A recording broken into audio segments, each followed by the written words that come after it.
Je suis convaincu qu'il y a complicité des autorités politiques du pays par rapport à cette réalité.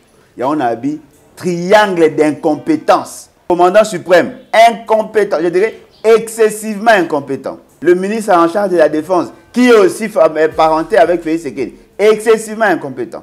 3, le chef MG. Tout le monde a bien, tout le monde a bien, Monsieur Félix Tshisekedi se bat pourquoi? Monsieur Félix Tshisekedi ne se bat pas pour résoudre le problème de la partie est du pays. Monsieur Félix Tshisekedi se bat pour neutraliser l'opposition. Il ne se bat pas pour votre problème. Le Rwanda n'a pas peur de nous. Parce qu'il y a dit que dans l'armée, le plus grand principe de l'armée, c'est la discipline. Nous sommes indisciplinés. Kobandali Kolotina, c'est indiscipline notoire. Je suis convaincu qu'il y a un arrangement entre Félix Tshisekedi et Kagame. Mais maintenant, Baolingasko va habiller Ango dans ce qui se font. Qui a créé le monstre auto-vivre? Ils n'ont même pas le droit de se plaindre. Maman Olive a voulu se plaindre pour y Azalaka présidente de la République. Mais ça va remettre à Massola Mobile. Azalaka moi réserve. C'est son mari qui a créé ce monstre.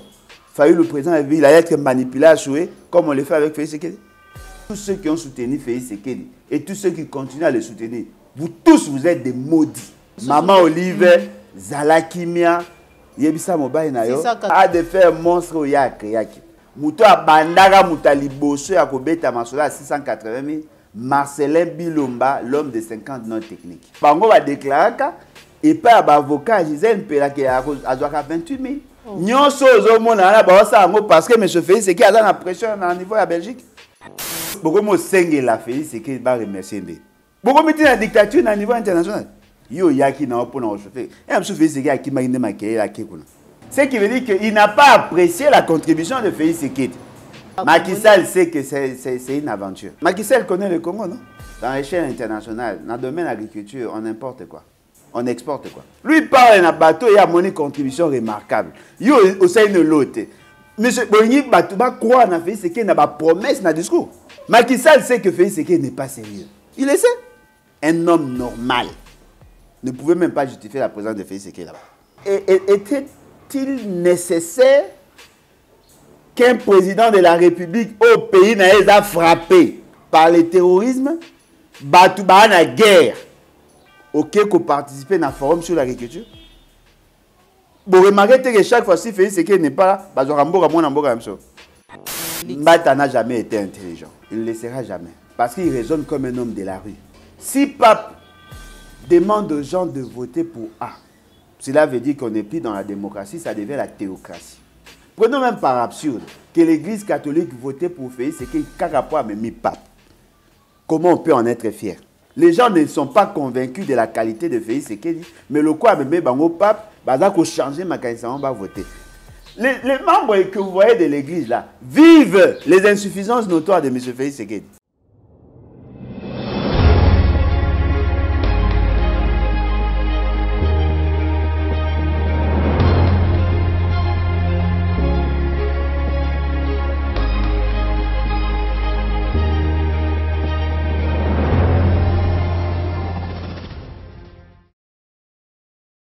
Mbote Bandeko Balandi, il y a Plus Clair Télévision, Mbote Bandeko Balandi, émission Vérité de tous côtés. Vous allez belé, Baebozui Libaku, ya Kolanda Biso Mukolo Mwalelo, na numéro ya Sika, Bipa Iwapi, Topusani Pembeni, ya Mwana Mboka, Alain Bolodjoa, Azali Bongo Mukambi ya Lebat, Levon Noé Batisson, et Longo Naye, de Tokosolame, Matali Mboka na Biso, République démocratique du Congo.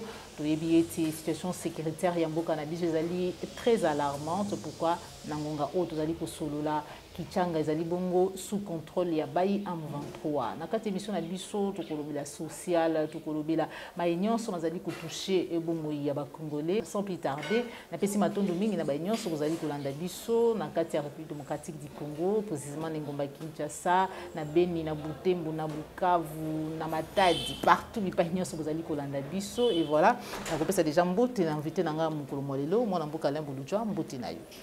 Mbote maman nangai. Mbote na Balandi, en tout cas, merci beaucoup pour l'opportunité. On a lancé un message et il y a encouragement. Na bandeko na biso nyonso oyo bazali côté les mela. Tout ce qui s'est fait dans la partie est du pays. Et puis, n'a présenté ma condoléance dans ma famille, se retrouver où connaître ma perte en vie humaine, na attentat sur les salami na mboka nambiso.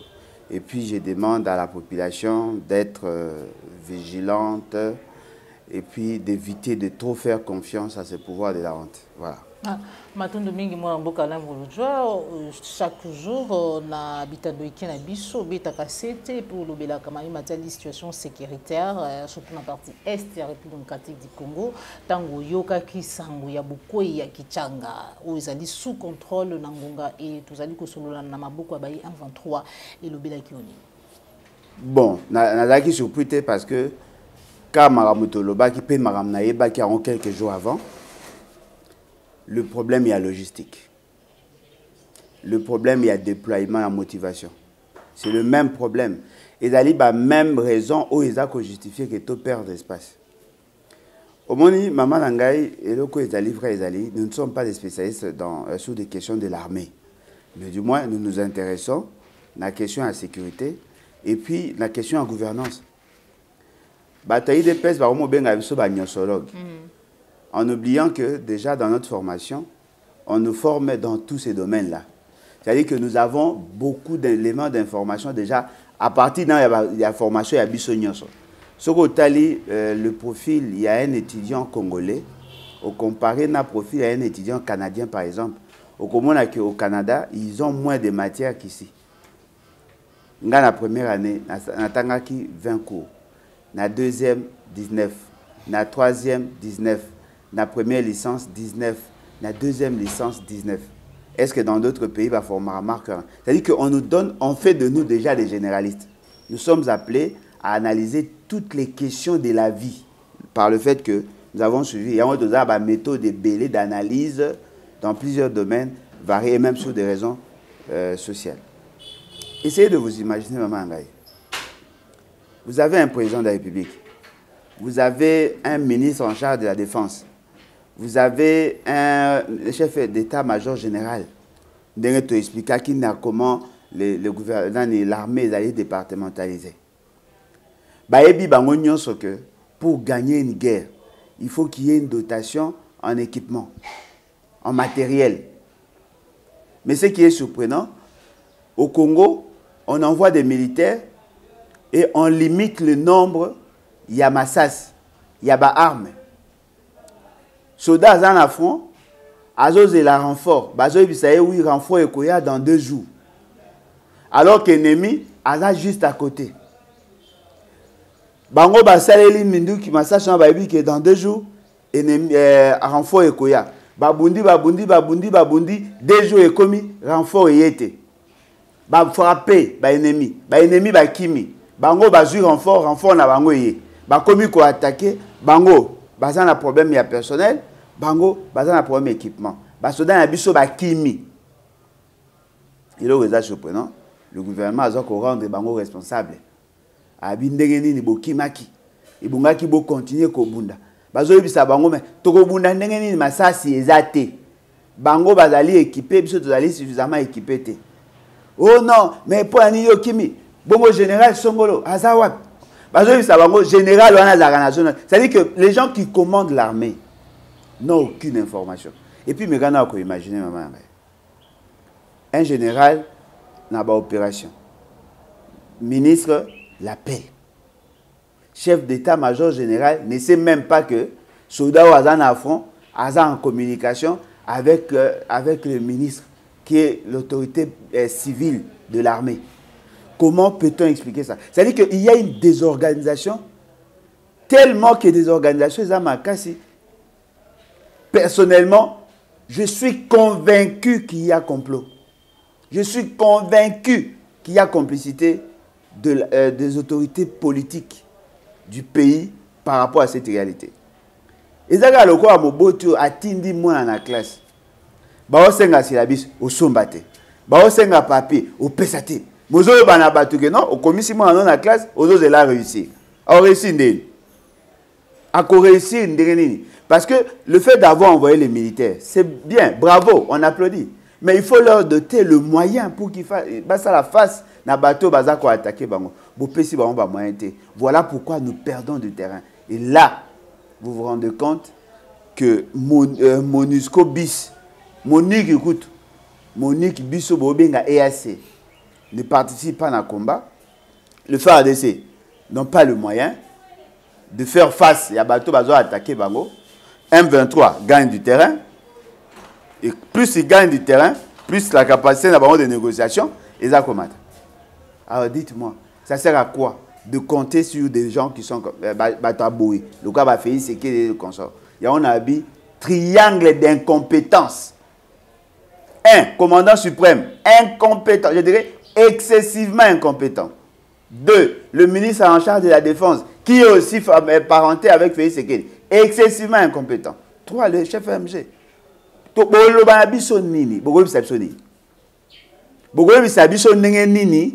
Que là où est bon qui a dispositif et à Makassi, vous êtes incapable de sécuriser. Dites-nous, vous valez quoi? Vous méritez l'autre. Hein? Tomoni Paul Kagame to pete toyoki na nzela ya pandisango eta sili ko dépêcher force navale ngambo ya laki Kivu bisika to kabwani na ye armée rwandaise pour na été baya ko sécuriser bango après avoir ko dénoncer ko ba été sukoi 25 na biso et c'est là qui ko violer territoire na bango. Maman ngai omoni nous orientons, nous Congolais, nous orientons mal les choses. Notre plus grand obstacle, ce sont les insuffisances de M. Félix Sekedi. Le plus grand obstacle, on peut tout dire. Tant que nous aurons M. Félix Sekedi à la tête de ces pays, il sera difficile. Ne comptez pas sur vos institutions. Parce que les institutions Nabino n'ont pas d'autre choix que de vous trahir. Quel est le combat de M. Félix Sekedi d'aujourd'hui? Tout le monde a bien, tout le monde a bien, M. Félix Sekedi se bat pourquoi? M. Félix Sekedi ne se bat pas pour résoudre le problème de la partie est du pays. M. Félix Sekedi se bat pour neutraliser l'opposition et la population afin qu'il y ait à la proclamer élu. C'est ce qu'il veut. C'est ce qu'il veut. Ceci n'a pas qui se soit maintenu au pouvoir. Vous savez pourquoi? Parce qu'il a des dossiers qu'il suit. Alors, sûr que Nassima a dossier, lui va se retrouver. Il ne se bat pour ça. Il ne se bat pas pour votre problème. La situation de en réalité, et vous m'avez posé une question. Sommes-nous capables de nous auto-sécuriser? Vous se rendre compte que sur le plan effectif, oui. Sur le plan qualité de l'homme, certainement, oui. Mais sur le plan commandement, c'est là où il y a problème. On vous a chanté ici, non? Voilà, diplomatie agissante. On a levé l'embargo. Et tout ça, aujourd'hui, le pays, après autant d'années, ceux qui 20 ans, aujourd'hui, il n'y a plus d'embargo. Et tout ça. Cette chanson-là pouvait tenir une semaine après. Où en sommes-nous avec l'achat des armes? Combien de temps bazoa qui pona osoma ba minduki ba kangaka o baboya ki yako ça nous a pris combien de temps et aujourd'hui ça prend combien de temps? Pourquoi M. Félix Sekedi a sali dotation en armement les lotés? Pourquoi M. Félix Sekedi a renforcé personnalité? N'est-ce pas qu'on a recruté des jeunes? N'est-ce pas qu'ils étaient envoyés en formation? Où en sommes-nous avec leur formation? Toché bango pression à équipement, tout ça, dotation en tenue. Au moins, il va passer par la pyjama.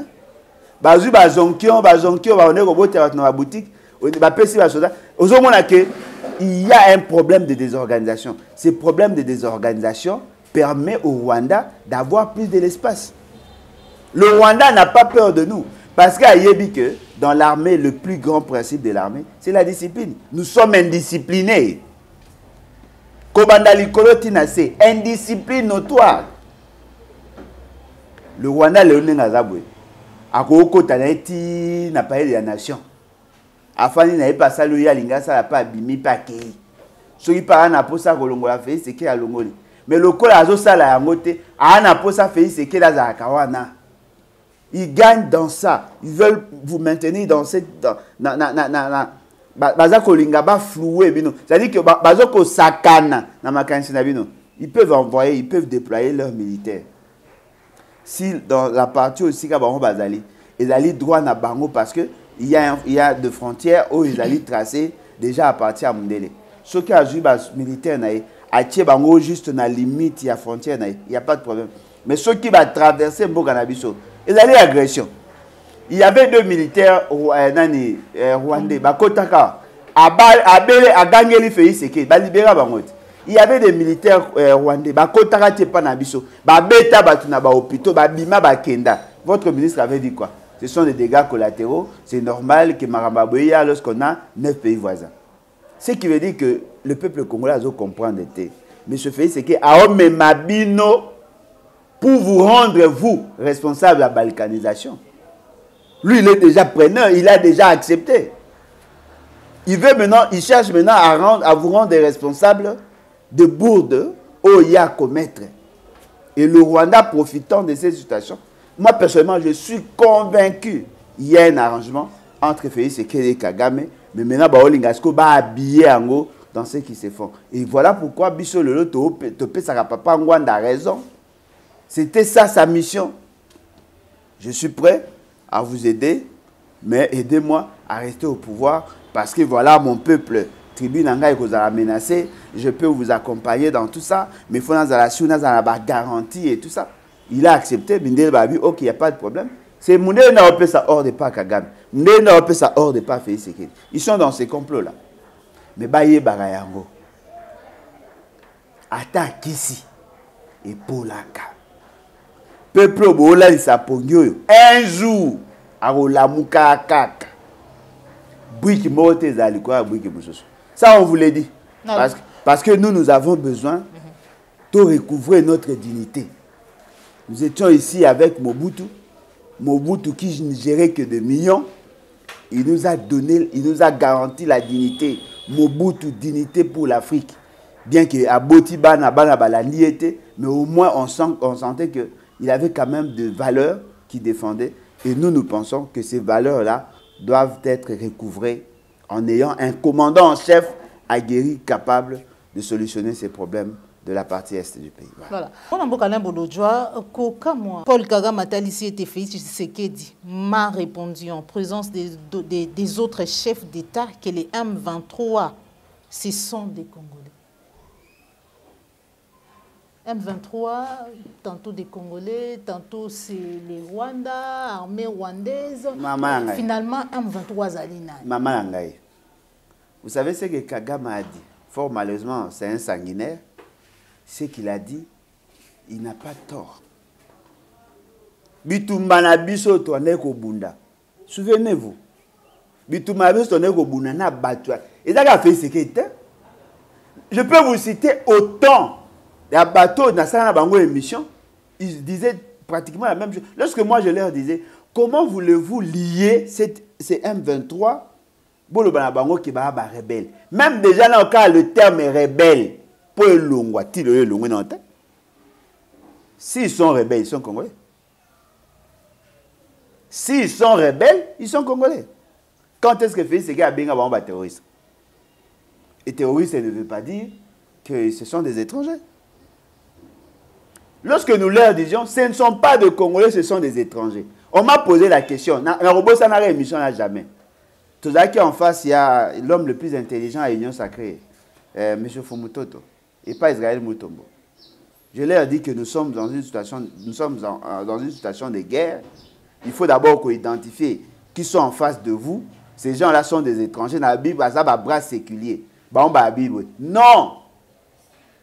Nous ne sommes pas en guerre parce que M. Félix Tshisekedi n'avait pas déclaré la guerre. Et puis, à l'objet, non, la situation est militaire frustré et consort. Dans la terrible, c'est une vidéo. Soit identifié. Quand est-ce que va commis qu'on changeait de position? Lorsque Mende avait pris la parole. À tout Congolais normalement constitué, c'est que ce sont des Rwandais.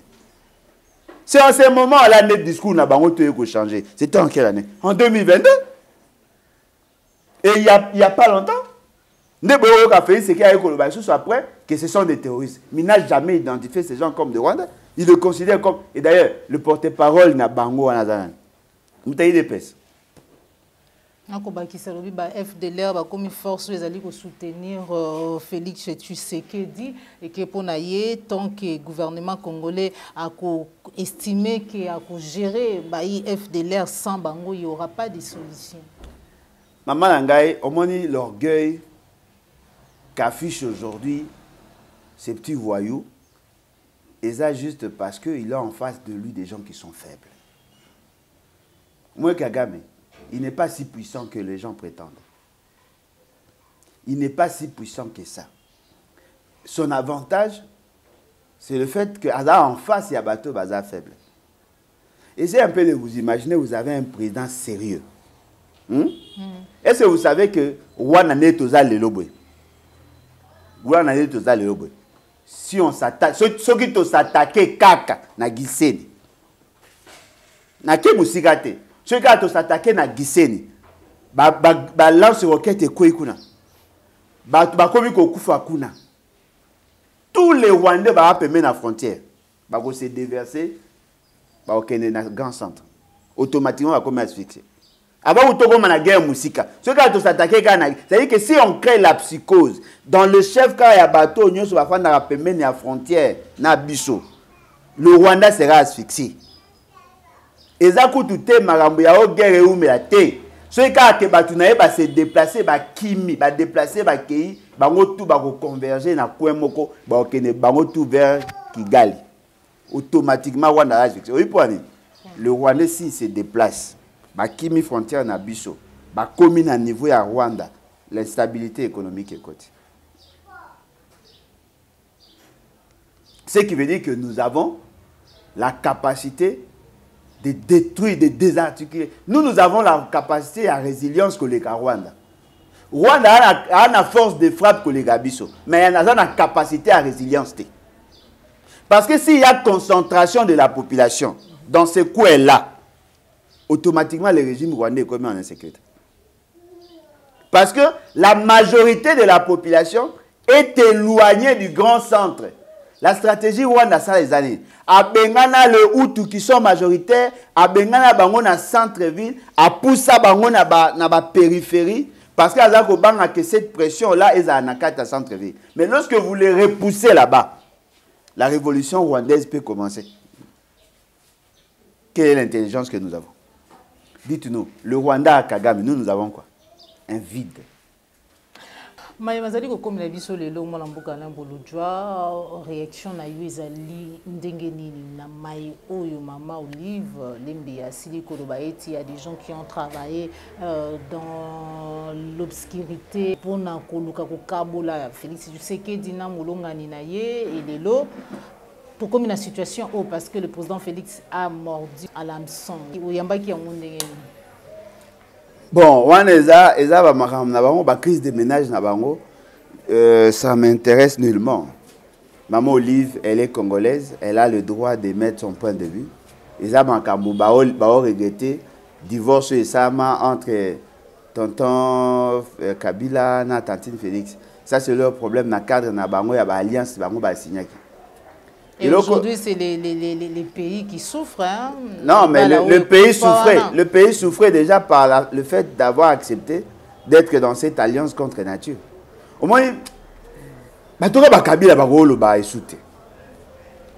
n'a plus droit à la parole. Maman, tout ça a sérieux. Qui a créé le monstre auto-vivre? Le peuple avait choisi Fayoulou, non?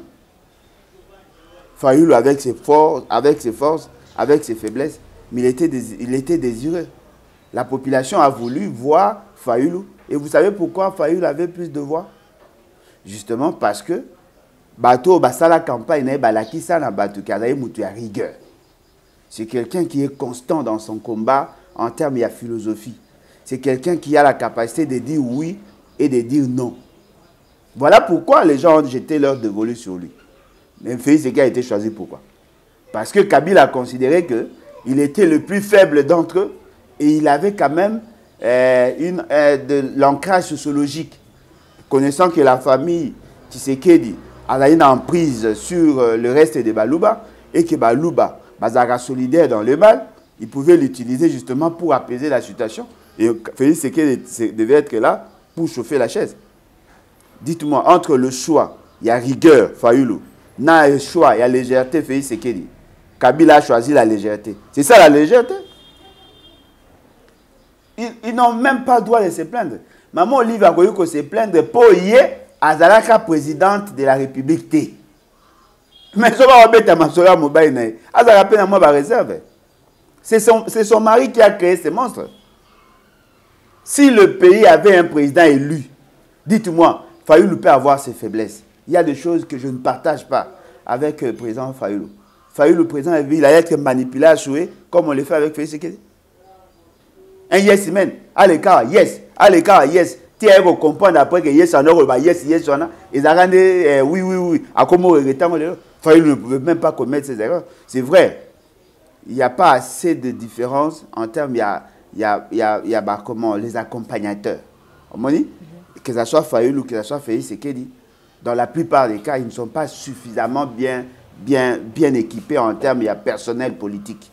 Parce que nous sentons que Mogo, même il peut commettre des erreurs, on l'applaudit. Il a un bon directeur de cabinet, certes, mais la suite, il a posé problème. Il pouvait avoir des difficultés, mais je ne pense pas. M. Fayulu, le président, il allait signer des accords tels qu'il a fait Félix Tshisekedi. C'est que nous devons reconnaître, il a dit que M. Félix Tshisekedi a perdu les pédales. On lui a dit, si tu veux être accompagné par bateau, il y a 5 qui on a, clairement, il faut se débarrasser de Kabila. On lui avait d'ailleurs demandé d'aider le Bango Batalibanda pour que va mettre la main sur Kabila, va kangande Kabila. Parce que quand tu es dictateur, on te laisse voler. Dès que tu es à la fin, on te fait arrêter pour que Bango va récupérer. On nous a dit ici que Mobutu avait 32 milliards de dollars. Qui a vu ça? La plupart des Bandako, Mobutu a Bateka, on a pris Mangondo. D'ailleurs, on a regretté, on a sous moi, Mobutu a signé sous alliance avec Félix Tshisekedi. Nzanga Mobutu aujourd'hui. Je suis désolé, Namoni vraiment, vous n'avez rien compris. Non, mais moi je savais déjà qu'ils étaient approchés. En même temps, tu as maman Bobi Adawa. Déjà, il y a déjà qu'ils étaient approchés. Lui, il a signé des alliances avec qui? Avec Kabila. En 2006. Il a refusé de nous soutenir lorsque nous étions avec Bemba. Je me souviens d'ailleurs. Tango ayaka amba suka basoyina olingankoi. Na giala awa. Bayaka epa olingankoi. To bimana bango. Pour que to kende bakuta na Bemba. To komi awa na croisement Masikita Marine. Le quoi chauffeur ya olingankoi ça qu'il faut pas. Bango baleki dodan mo ezaki wana esika wana baleki akima akenda. Akima akenda. Babenga ye bakangi ba téléphone. Olingankoi baluki akenda. Il a signé des alliances avec Kabila. Kabila qui a combattu son père. Il a signé des alliances. Il a justifié ça. Non, voilà. Parce que Toho Lukapé Namboka. Après, Lelo a signé alliance. Na Félix Tshisekedi. Après, Azolo Bakeno, Bazako Lukapé. Parce que ceux qui vont soutenir Félix Tshisekedi, et là, qui vont permettre Kagame Aya Kokuma Mokon. C'est ça les discours qu'ils disent. On t'avoue. Et Loko et Sengé Nabisotoye Bayango. Il faut éviter qu'on continue à commettre des erreurs. Ceux qui ont soutenu, d'ailleurs tous ceux qui ont soutenu Félix Tshisekedi et tous ceux qui continuent à le soutenir, vous tous vous êtes des maudits. Vous êtes maudits pour l'année parce que vous militez contre les intérêts de la nation. Cette nation qui vous a tout donné. Qui veut dire ici que Azan est l'eau de la nation cette nation vous a tout donné. Après Sibino, Nyonso Bozanango, sécurité, Nyonso. Après Sibino. Mais voilà, vous vous décidez aujourd'hui de la trahir, justement parce que Bozako Lukabo a suivi ma petit glouton Nabino. Maman Olive, Zalakimia, Yebisa Mobile Nayo, a de faire monstre, maman a de faire monstre au Yaki. Par rapport, il y a 680 000. Et la biso bateau opposition, Toloba en côté. Toloba te Kabila a 680 000. Mais to s'accrocha. na discours, il y a battu, il y a pouvoir au Balobaï qui Kabila a 180 000. Et vous savez comment les débats à 180 000 est bandagé? C'était lorsque nous insistions sur les dépassements budgétaires à la présidence de la République. M. Kabila a consommé dans les 134 millions, 135 millions, à Komagan à 157 millions quand il y a dépassement. M. Félix Seked arrive, il dépense 258 millions de dollars. On dit, mais comment vous voyez ça à dépassement? Ah oui, mais c'est normal parce que nous avons plusieurs autres charges auto-incorporées dans la carte. Notamment, la rémunération à Kabila. Mouto a bandara moutali bosso à Kobeta Masola à 680 000. Marcelin Bilomba, l'homme de 50 non techniques. C'est lui qui avait dit que monsieur, ma charge à la présidence, il faut mata parce que Bangonde Baza ko fout à l'ancien président à Koutarana Bango 680 000 dollars le mois. Et là, qu'on est pratiquement dans le 8 400 000 dollars l'an. Bisous to Zouaka information. Mais on avait développé deux thèses. Soit c'est vrai, soit c'est faux. Si c'est vrai, Kabila ne peut pas toucher 680 000 parce que les salaires, il y a président, il y a Kabila, au Bapé Sakaye, ils ont calculé sur base il y a président. Il y a un autre ça qui est extrapolation. Pour que si Kabila touche 680 et que cela représente 30% un salaire à président, ce qui veut dire qu'il faut prendre le salaire de Félix et Kabila multiplié par 3,3 pour que ça ait 100% où ils ont reconstitué le salaire à Félix Sekedi. Et on te bat Félix Sekedi est dans les 2 millions et quelques. Nicolas Kazadabi, 17 000. Abigika pour moi, il y a mes limites. Ce qui Kabila Azali, ancien président, va fixer salaire à Kabila dans un décret. Ce n'est pas une loi. La loi ne parle pas du montant. Un décret du Premier ministre où les a repris dans la loi des finances au budget. Un ancien président ne peut pas être mieux rémunéré qu'un président en fonction. Maman, un ancien président, nga président, na ofuta yo, kolekanga, yo zozwa 680 000, nga zozwa 17 000. Et puis d'ailleurs, Félix Sekedi, tout le bateau matato kita. Félix Sekedi vous a toujours dit qu'il ne connaissait même pas son salaire. Et puis, et quitta de manière drastique.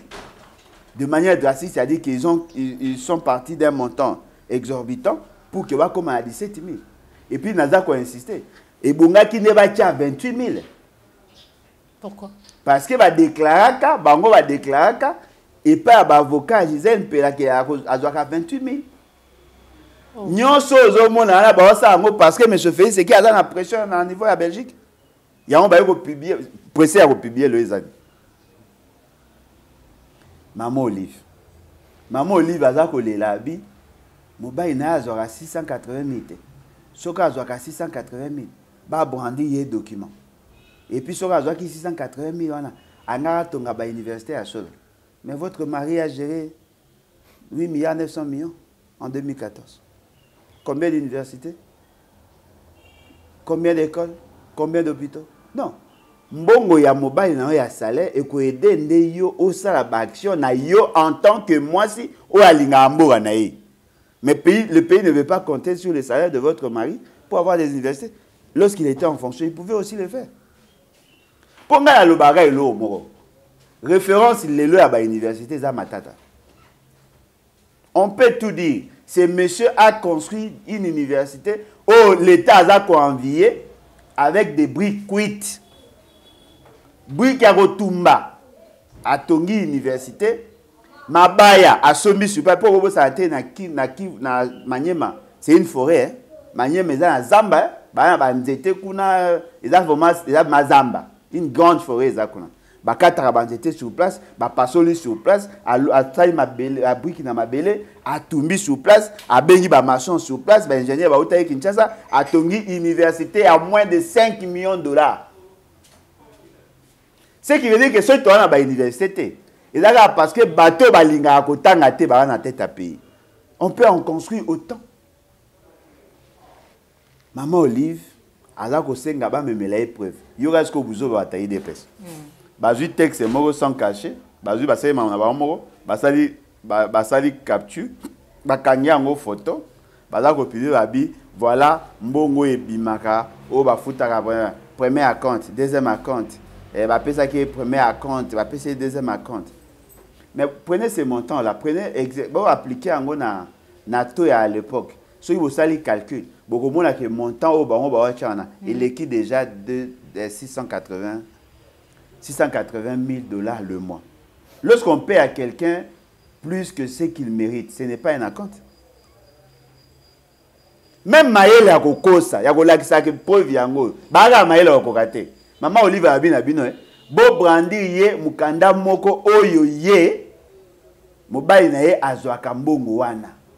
Si vous en avez, c'est vrai, dans la gestion, vous n'avez pas le droit de publier ça. Si vous en avez, mais prenez au moins du sérieux pour ça, moi, il y a un malade. C'est quand même ridicule. Et toute femme a le droit de revendiquer le salaire de son mari. Non. C'est vraiment que les Ali Magambo Italie peut perdre tout PFCC, mais c'est moi opinion. Tes salaires à peu perdre. Ah oui, Évariste Boucha a rejoindre Union Sacrée. À rejoindre Lelo. Déjà Union à rejoindre Mandagala. Ah. Mais Boucha CNDP a quitté FCC. Qu'est-ce qui se passe? Non, mais Mutakitara FCC Mutaliboso, je crois c'était Matata Pogno, non? Matata Pogno avait déclaré qu'à Longue FCC, il y a un salé LGD Naït. À Longue, tout le monde va avoir une intention à Colonga. Parce que FCC, c'est le quoi? FCC, c'est le quoi là? Tout le monde, c'est le quoi? C'est le quoi là? Cette patron, c'est Koufa Nango, mais tout le monde a s'accrocher car pour aboyer le Koufa, bunda. C'est-à-dire que elo c'est si là nango mais nostalgie kaka bato balinga biso bazali moi je suis ensemble la route ba FCC ba PPD ba IDPS ba MLC ba Palou ba parti nyonso de koufa qui va accepter d'être membre de l'organisation de FCC mais loko munangina ibisabino zabwe tous les Kassaïens qui étaient proches de Kabila, les leaders Wana, tous sans exception, ont déjà traversé il y a bien longtemps. Tundaka c'est de l'homme de Yé. Tundaka c'est de thé. Nazolo ba tous les cas. Comment qu'on a Yépé déjà? Nazolo maman tika nalo ba Tundaka c'est de thé. Nazolo ba tous les Kassaïens. Ozu ba Luman, ba Bochab, ba Nyonso Wana, ba tout ba traverser déjà. On a un peu Jean-Pierre comment il s'appelle Kambila hein Jean-Pierre Kambila il est un peu moins un peu réservé. Tous ont traversé traversé qui déjà ils vous souviendrez ils ont été recrutés par Félix Sekedi non tant Félix Sekedi a tourné à Liboso na Kasai Balumanu, Babouchab, Batouan, surtout. Bon, on a délégation de Kabila, il a fait ce que on a préparé à accueil. Mais il est interdit à un Moulou, à un Kassaïen, de ne pas soutenir Félix Sekedi, sinon il risque de mourir. Strictement interdit. Ce qu'aux alliés contre Félix Sekedi de Okufa. Déjà. Et puis ces gens-là, tous ont des dossiers. Il y a un abri auprès de Félix Sekedi pour qu'il va assurer. Mais là, on manque le bazar. Il a à Solarasuna Batouana Missou-Souté. Kabila a un posa, il y a sanctionner Batouana surtout.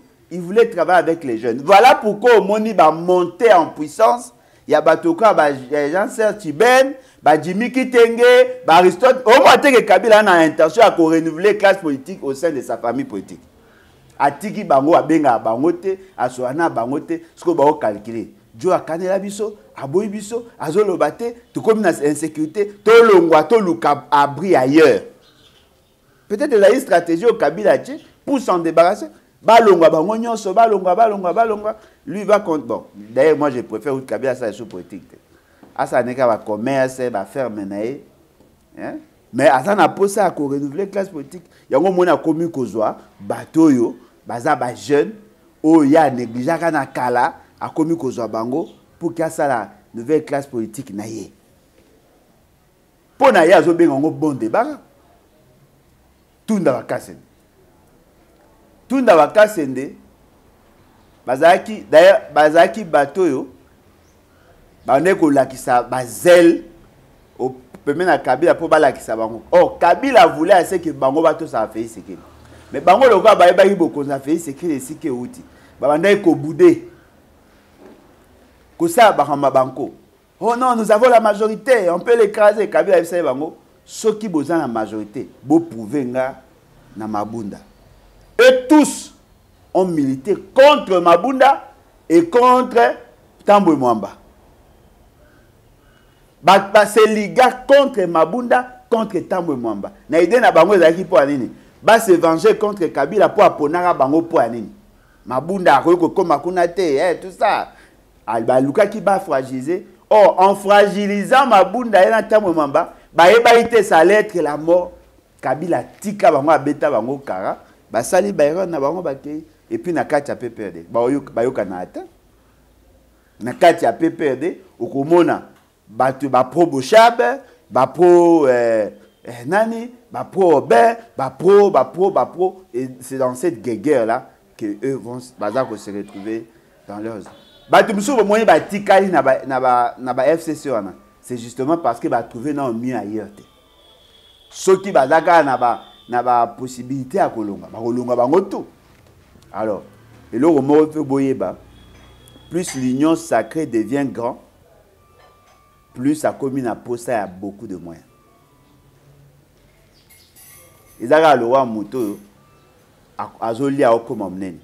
Plus à Okomamnene, plus posé énergie et comme belé, plus à zoli à Mingi, plus à Okoman obésité, plus il y a des formations.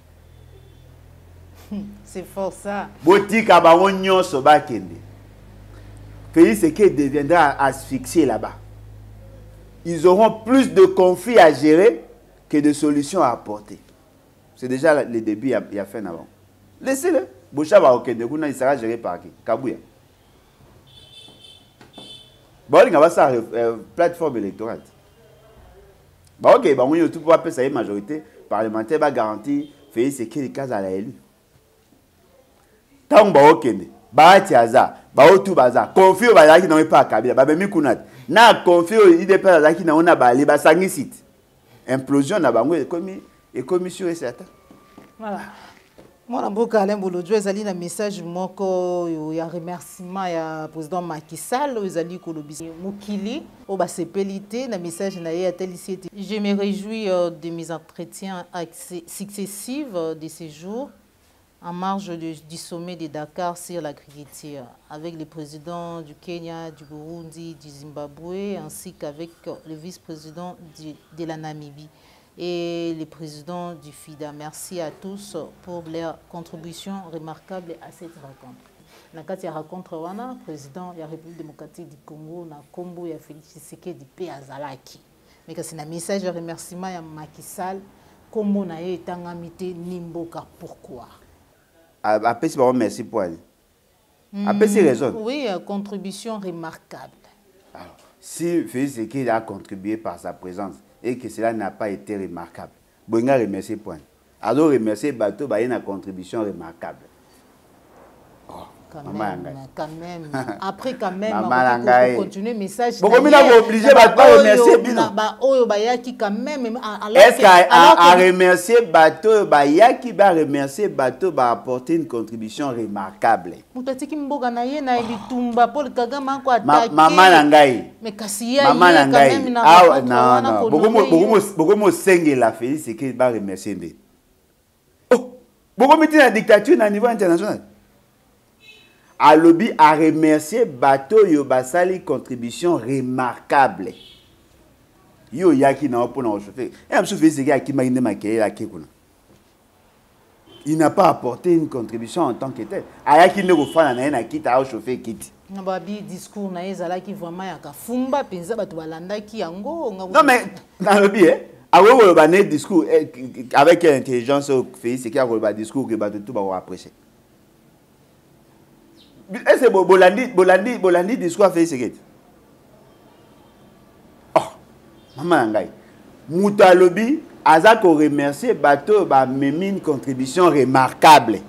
Ce qui veut dire qu'il n'a pas apprécié la contribution de Félix Seked. Il est ton droit. Bon, maintenant, on sait qu'il est. Eh, ma ouais. Ouais, Mokile Sepel na yango te. Mokile nani.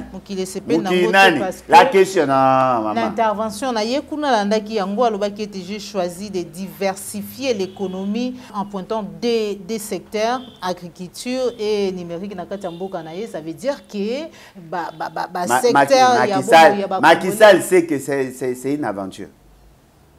Macky Sall connaît le Congo, non? Dites-moi. Dans l'échelle internationale, dans le domaine de l'agriculture, on importe quoi? On exporte quoi? Ata gomboka kao dongo. Tout ça, tout marrant. Oh. Lui parle d'un bateau et a une contribution remarquable. Yo aussi une l'autre. Monsieur Boni bateau ba quoi na fait c'est qu'il n'a pas promesse na discours. Macky Sall peut avoir ses faiblesses, mais c'est un homme structuré. Il sait que ce que monsieur fait, ce qu'il dit, c'est du mensonge. Vous voulez dire quoi ça n'est?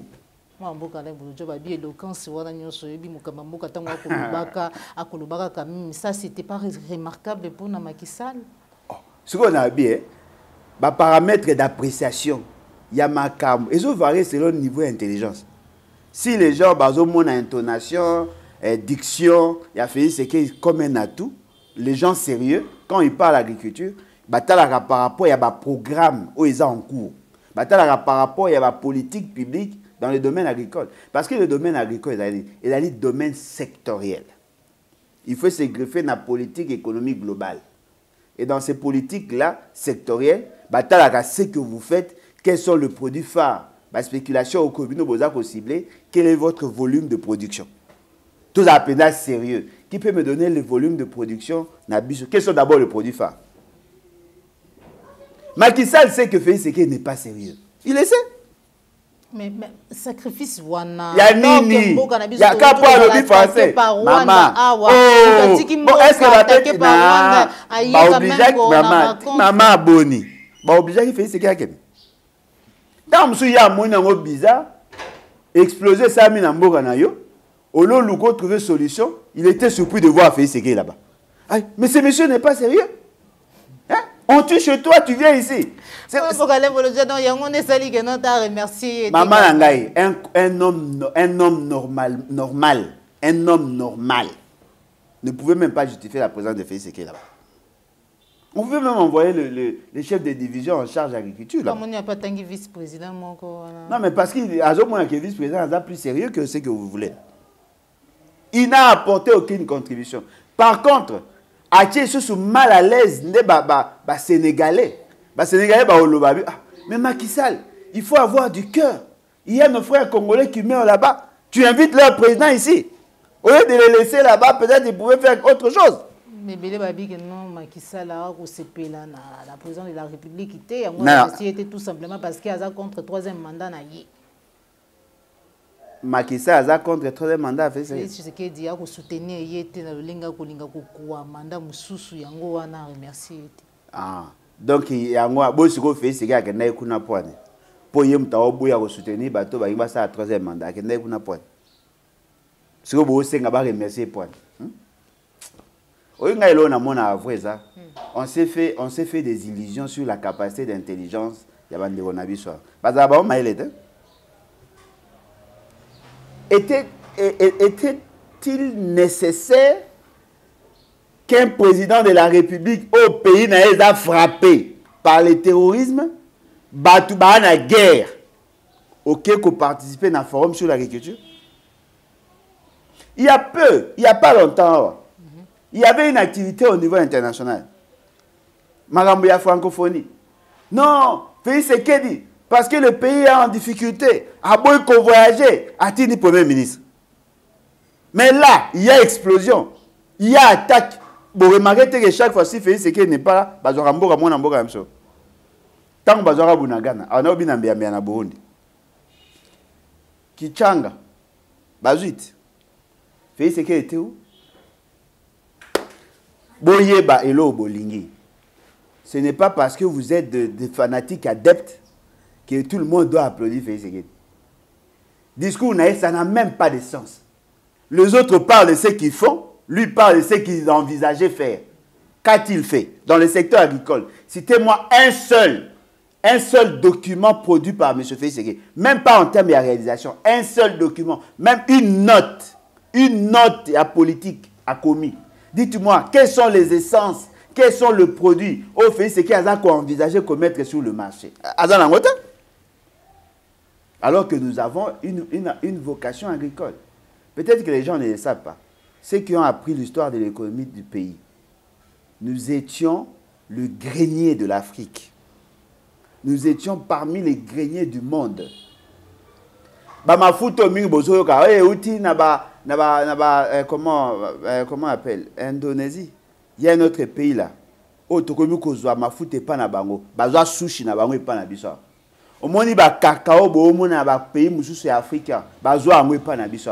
On avait le centre de recherche Yamakasi en agronomie à Namboga na biso. Ba inera ba tout ça. Eza ba biloko que eza reconnu mondialement. Le monde a été nourri par chez nous ici. Premier importateur, et exportateur, premier exportateur, dans plusieurs produits. Aujourd'hui, nous sommes la rusée. Aujourd'hui, imaginez, neto zawa lelobwe, na masangu, na maniok, na mafuta mbila, na pilipili. Les produits importés comme ils dominent sur le marché. Fais ce gars Foufou, Ntakamades, Namusuni. Il peut nous dire, Naba Foufou n'a l'air à Foufou à Semou le Talibandate. Mouto Yolinga, Yolinga, Rolia, ils ont un tinga, on a son Kouang et Oti Braza. Liboma. Alors, moi, je suis vers la fin de notre émission. Kouya ya Pape. Tomoni Gentini Ngobila Kubuka Bandako Atiki Asengi Nabino Bakino bozala vraiment propre na pendant boye to pe sous séjour ya pape na kati ya Ngomba Kinshasa. Pardon? Oui, pour maintenir propriété. Pour maintenir propriété à ville. Oui. Pour pas payer. Ceux qui pas payer ne voilà.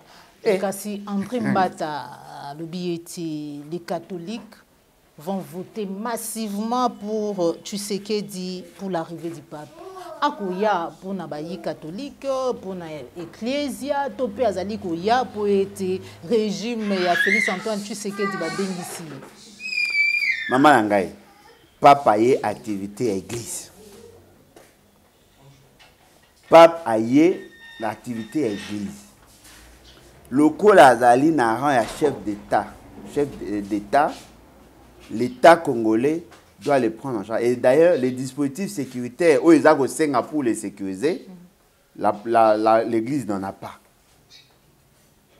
L'Église n'en a pas.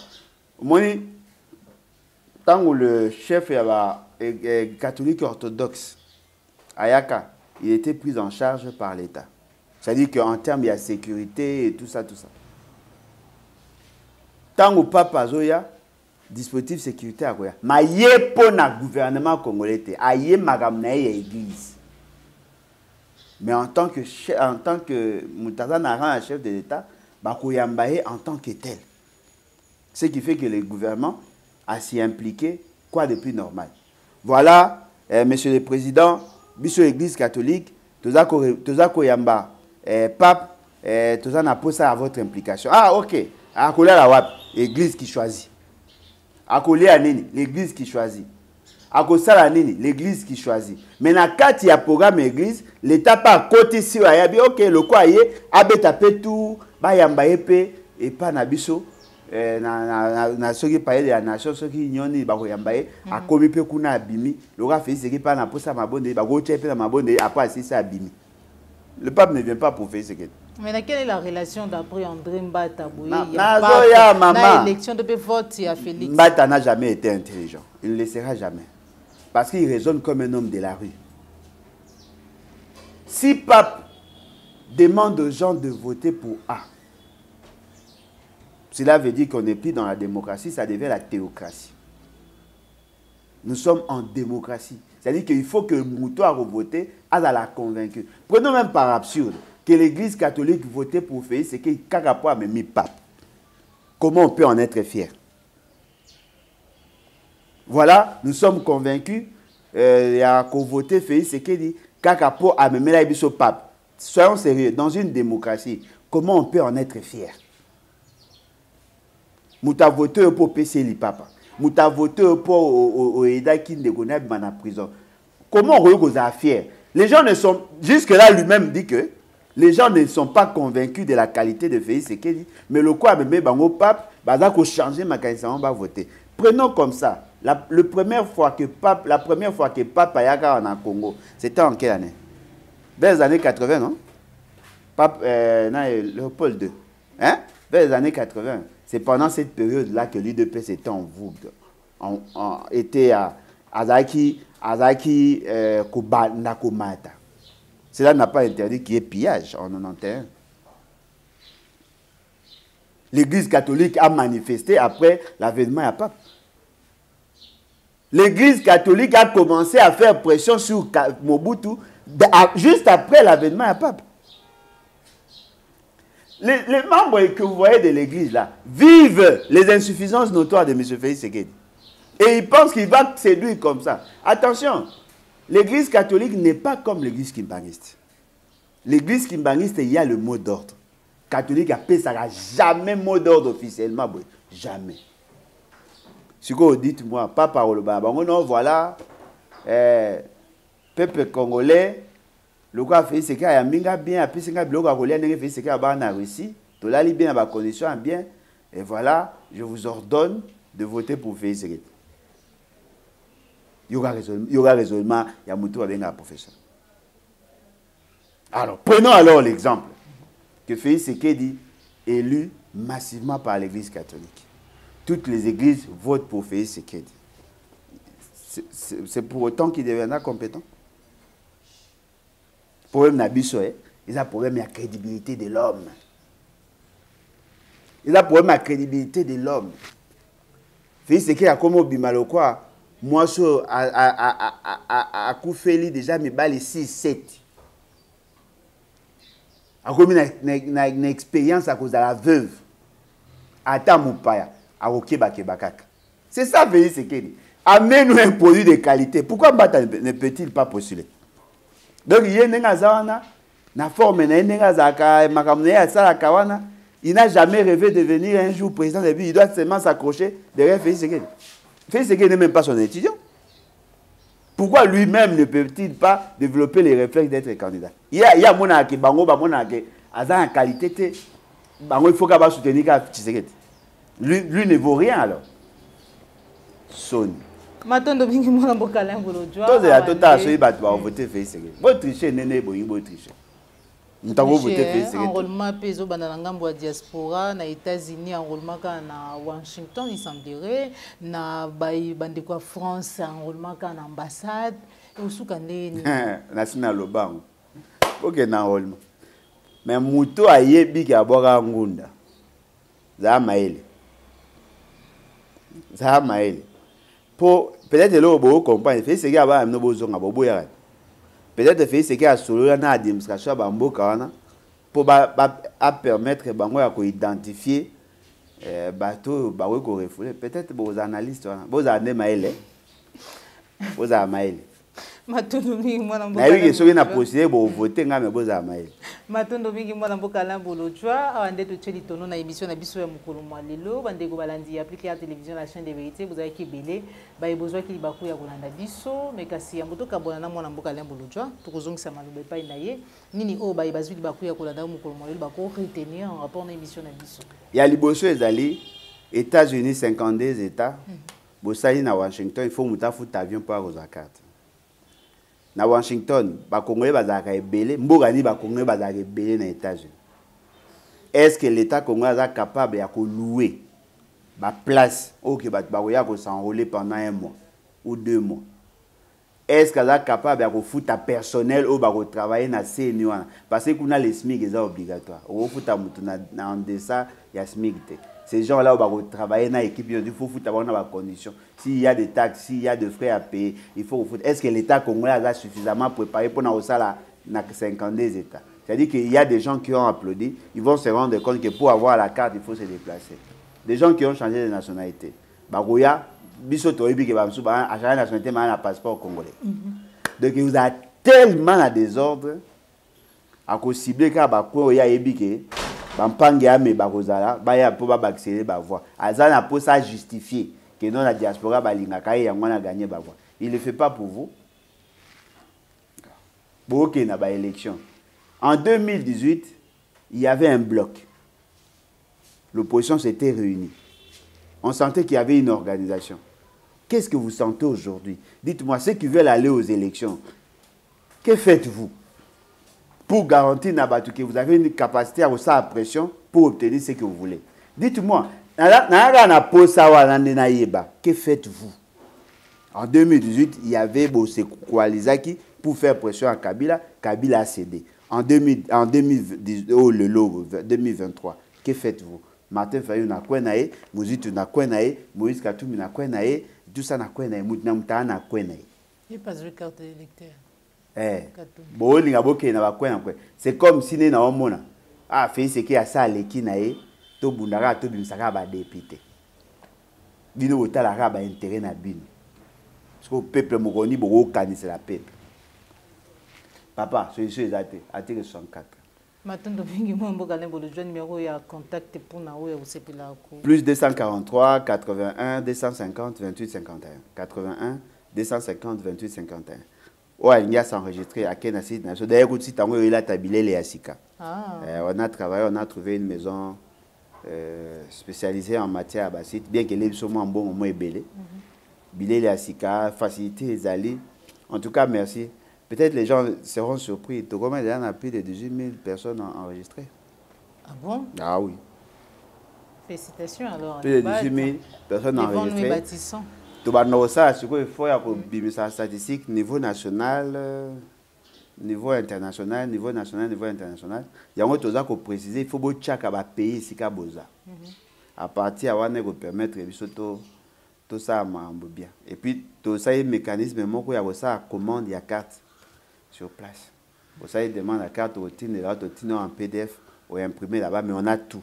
Vous nous envoyez les photos, tout ça les quoi, tout ça il y a aux cartes avec le mécanisme de sécurisation ou il y a imprimé na support en PVC. Voilà. En tout cas, félicitations à la débat. D'être Koutani Bongo Mbalasima, Bandeko Balandi, appliquer la télévision, la chaîne de vérité. Merci à Joël Gonabo, chasseur d'images, aux hommes qui sont ma caméra. Comme Mafuku, P. Popola Yombe, au revoir.